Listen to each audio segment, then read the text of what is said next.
I'd like to start with the question, how many of you have been home during a power outage? I have.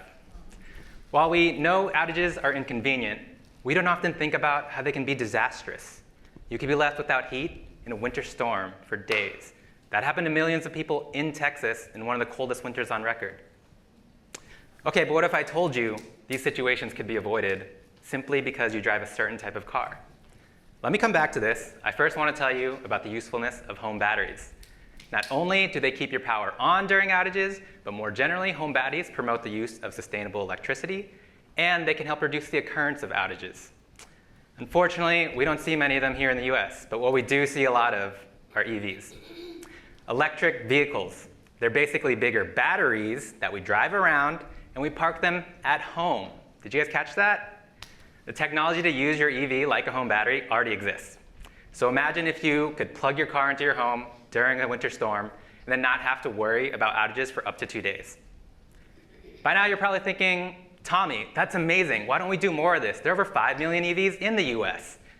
I'd respond, I'm really impressed you know that. And that there are only a few cars from a few companies you can do this with. The demand is low because homeowners and car manufacturers aren't confident that an EV has enough battery to be used to power your home and drive around without leaving you stranded and without costing an arm and a leg. Don't worry though, my research is investigating. And to find out if EV home power is viable, I developed a software tool, big surprise. This tool tries to create realistic schedules of when your car and home could share their electricity while ensuring you wouldn't be left stranded.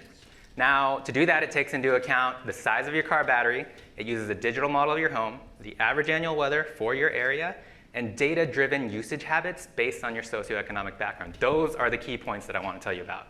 These are things like, this is when you could be commuting to work, or this is how hot you like to put your heater on when you're watching White Lotus. In initial tests, I've found that for drivers here in a city in the Bay that are low to middle income and drive a Nissan Leaf, that's not a plug for Nissan, it's just one of the cheapest cars you can buy today and do this with, they could power their homes in the evening, recharge it overnight, and see no impact to their normal driving routine, and they'd still save $100 a year on average doing this.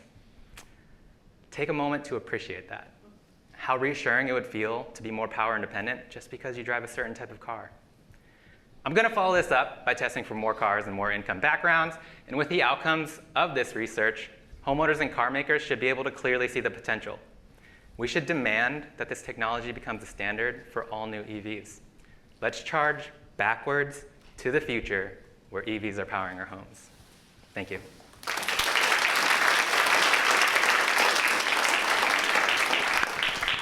Thank you, Tommy. Electrical vehicles are becoming more and more common, and if they can be used for powering our homes, it would be extremely helpful during our public safety shutoffs in California and elsewhere. Tell us a little bit about your Grad Slam experience and what skills do you think you gained? That's a great one. One thing that stick out in my mind is that Ching Ching taught us to find our voice, but also obviously to communicate in a very general way. And I think I really grabbed onto that during this experience, and I think that's evidenced by I had a meeting with my advisor, Dr. Lee, who's sitting here, who said my writing for papers we're trying to submit actually is better and more clear and more direct, and like I'm explaining things better. It's amazing it can improve not only your communication verbally, but also on paper. Yeah. What do you think the most challenging part of this competition was? Oh, I mean, did you see the other speeches?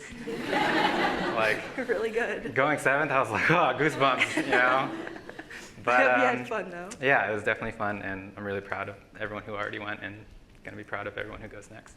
Very nice.